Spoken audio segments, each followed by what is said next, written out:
Hi children, how are you? Welcome to Anshu's library. Today's topic is about pollution of air and water. So this is also one of the important topic in biology 8th class and this is chapter 7. So before చెప్పుకున్న 6 chapters links అనేవి నేను డిస్క్రిప్షన్లో provide చేస్తాను. ఎవరికైనా కావాలి అని అంటే once check చేసుకోండి. So let's start the class pollution of air and water. So first of all what is meant by air pollution? So let's see, we can know that we can survive for some time without food. Food లేకుండా మనం కొంత time వరకు survive అవ్వగలుగుతాము. But we cannot survive for a few minutes without air. Air లేకుండా మనం few minutes కూడా survive అవ్వలేము. So we know that air అనేది మనకి చాలా important. The air consist of mixture of gases. ఎయిర్లో మనకి మిక్స్చర్ ఆఫ్ గ్యాసెస్ అనేవి ప్రజెంట్ అయి ఉంటాయి. వాల్యూమ్ కనుక మనం తీసుకున్నట్లయితే 78% నైట్రోజన్ అనేది ప్రజెంట్ అయి ఉంటుంది, 21% ఆక్సిజన్ అనేది ప్రజెంట్ అయి ఉంటుంది, and remaining 1% it contain the remaining gases like carbon dioxide, organ, మీథైన్, ozone, water vapor. These type of gases are present in the atmosphere. And then what is meant by a air pollution? When air is contaminated by unwanted substances which have harmful effects on both the living and non-living is referred as air pollution. So air pollution అంటే ఏంటి? అట్మాస్ఫియర్లోకి ఒక unwanted substance అనేది reach అవ్వడం వల్ల that unwanted substances causes different effects on living and non living things is nothing but air పొల్యూషన్గా మనం చెప్పుకోవచ్చు. How does air get polluted? అసలు ఎయిర్ అనేది ఎలా పొల్యూట్ అవుతుంది?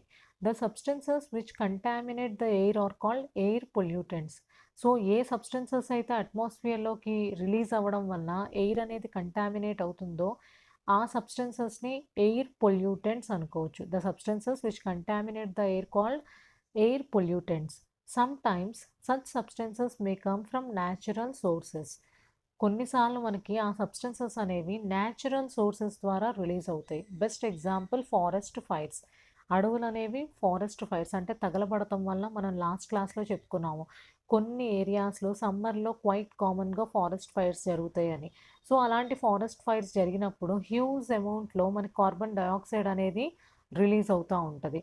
So it causes air pollution. And అలాగే వాల్కెనిక్ ఎరప్షన్స్, అగ్నిపర్వతాలు అనేవి ఎరప్ట్ అయినప్పుడు కూడా different type of harmful gases, smoke, dust particles ఇలాంటివన్నీ కూడా రిలీజ్ అవుతూ ఉంటాయి. So these are all the natural sources of air pollution. And coming to the man made sources.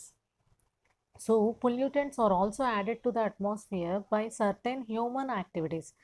అంటే మనం చేసే కొన్ని యాక్టివిటీస్ వల్ల కూడా పొల్యూటెంట్స్ అనేవి అట్మాస్ఫియర్లోకి రిలీజ్ అవుతూ ఉంటాయి.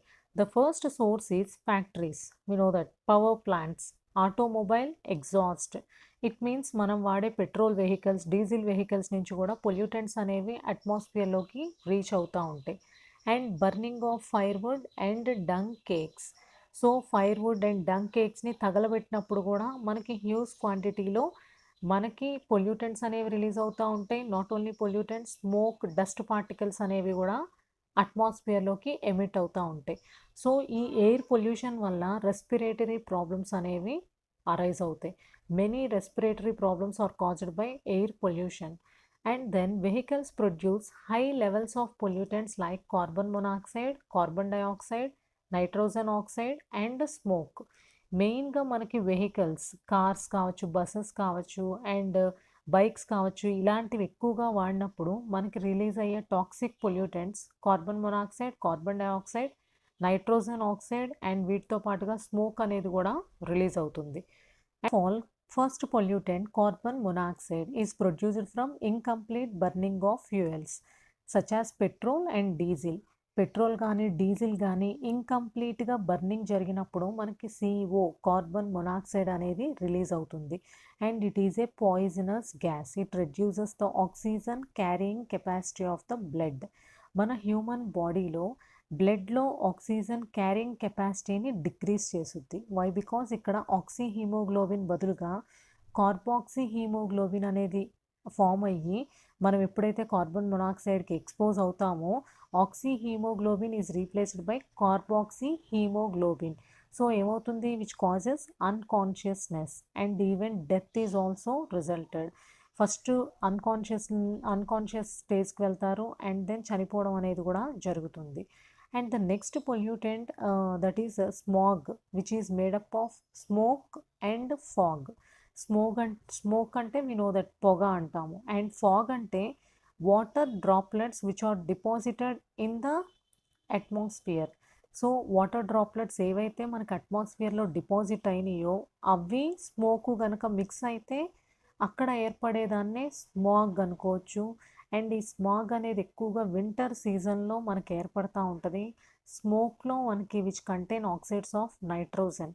సో ఇవి ఎప్పుడైతే ఆ వాటర్ డ్రాప్లెట్స్తో కలుస్తాయో which forms smog. The smog causes breathing difficulties, అంటే శ్వాస తీసుకోవడంలో డిఫికల్టీస్ అనేవి అరైజ్ అవుతాయి వాటికి ఎక్స్పోజ్ అయినట్లయితే, సచ్ యాజ్ ఆస్తమా కావచ్చు, cough and wheezing in childrens. So these are some of the causes of smog. So what ever, so smog అంటే fog and smoke. And then many industries are also responsible for causing air pollution. So only automobiles నుంచే కాదు, చాలా వరకు industries నుంచి కూడా air pollutants అనేవి release అవుతూ ఉంటాయి. For example petroleum refineries are a major source of gaseous pollutants like sulphur dioxide and nitrogen dioxide. So sulphur dioxide and nitrogen dioxide అనే గ్యాషియస్ పొల్యూటెంట్స్ అనేవి which are emitting from petroleum refineries. And then sulfur dioxide is produced by combustion of fuels like coal in power plants. So మనకి power ప్లాంట్స్లో వాడే coal బొగ్గు నుంచే కదా మనకి electricity అనేది తయారవుతూ ఉంటుంది. సో అక్కడ బొగ్గు అనేది కంబషన్ జరగడం వల్ల సల్ఫర్ డయాక్సైడ్ అనేది రిలీజ్ అవుతూ ఉంటుంది. సో ఆ సల్ఫర్ డయాక్సైడ్ కనుక ఎక్స్పోజ్ అయినట్లయితే రెస్పిరేటరీ ప్రాబ్లమ్స్ అనేవి రిజల్ట్ అవుతాయి and also causes permanent lung damage అనేది జరిగే ఛాన్సెస్ అనేవి ఉన్నాయి. And then other kind of pollutants are chlorofluorocarbons, we know that CFCs అంటాము, which are used in refrigerators, air conditioners and aerosol sprays. వీటిల్లో క్లోరోఫ్లోరోకార్బన్స్ని use చేస్తారు. Once ఎప్పుడైతే CFCs అనేవి అట్మాస్ఫియర్లోకి రిలీజ్ అవుతాయో which damage the ozone layer of the atmosphere. We know that అట్మాస్ఫియర్లో ozone layer అనేది present అయి ఉంటుంది. We know that atmosphere consisting of 4 layers. మనం ఉండే లేయర్ని ట్రోపోస్ఫియర్ అంటాము, and then stratosphere, and then mesosphere, and then thermosphere. మనం coming క్లాసెస్లో వాటి గురించి కూడా డిస్కస్ చేసుకుందాము. So what ever ozone layer is present in the stratosphere, అంటే మన పైన టాప్ మోస్ట్ లేయర్లో స్ట్రాటోస్ఫియర్ అనేది ప్రజెంట్ అయి ఉంటుంది. And we know that ozone layer is act as a protective shield. Sun నుంచి ఎమిట్ అయ్యే అల్ట్రా వైలెట్ రేడియేషన్స్ అంటే యూవీ రేస్ అనేవి మన భూమి మీదకి డైరెక్ట్గా రాకుండా ఓజోన్ లేయర్ అనేది it filter out the ultra violet radiations. So మనకి ఎప్పుడైతే క్లోరోఫ్లోరోకార్బన్స్ అనేవి వన్స్ అట్మాస్ఫియర్లోకి రిలీజ్ అవుతాయో which damage the ozone layer. So ఏమవుతుంది, డైరెక్ట్గా యూవీ రేస్ పడటం వల్ల స్కిన్ క్యాన్సర్స్ కావచ్చు, ఐ క్యాటరాక్ట్స్ కావచ్చు, ఇలాంటి డిసీజెస్ అనేవి రిజల్ట్ అవుతాయి. So beside all these, in addition to the above mentioned gases, automobiles which burn diesel and petrol also produce tiny particles which remain suspended in air for long period. So ఇప్పటిదాకా మనం చెప్పుకుంది gaseous pollutants అనేవి release అవుతాయి అని చెప్పుకున్నాం. And వీటితో పాటుగా కొన్ని particles, micro particles అనేవి కూడా అట్మాస్ఫియర్లోకి రిలీజ్ అవుతాయి which are suspended in the ఎయిర్లో అలా డిపాజిషన్ జరిగి దే రెడ్యూసెస్ విజిబిలిటీ. ముందు విజిబిలిటీ అనేది రెడ్యూస్ అవుతుంది. పార్టికల్స్ అనేవి ఎక్కువగా దుమ్ము అనేది మొత్తం కూడా ఎయిర్లో డిపాజిట్ అవ్వడం వల్ల విజిబిలిటీ రెడ్యూస్ అవుతుంది. ఒకవేళ వాటిని కనుక మనం ఇన్హాలేషన్ చేసుకున్నట్లయితే which causes number of diseases, different kind of diseases వచ్చే ఛాన్సెస్ అనేవి కూడా ఉంటాయి. And then such particles are also produced during industrial process. Not only automobiles, industrial process జరిగేటప్పుడు కూడా ఈ పార్టికల్స్ ఏవైతే టైనీ పార్టికల్స్ అనేవి అట్మాస్ఫియర్లోకి రిలీజ్ అయ్యే ఛాన్సెస్ ఉన్నాయి. లైక్ స్టీల్ మైకింగ్ కావచ్చు, మైనింగ్ కావచ్చు, పవర్ ప్లాంట్స్లో కోల్ని తగలబెట్టినప్పుడు కావచ్చు, టైనీ పార్టికల్స్, యాష్ పార్టికల్స్, బూడిదంటాం కదా, ఆ పార్టికల్స్ అనేవి రిలీజ్ అయ్యే ఛాన్సెస్ ఉన్నాయి which also pollute the atmosphere. So this is about air pollution. And coming క్లాసెస్లో మనం ఒక కేస్ స్టడీ గురించి చెప్పుకుందాము related to air pollution. And then water pollution గురించి కూడా డిస్కస్ చేసుకుందాము. So thank you. I hope you understand this class. If you want to see more videos in my channel, subscribe to my channel. Thank you.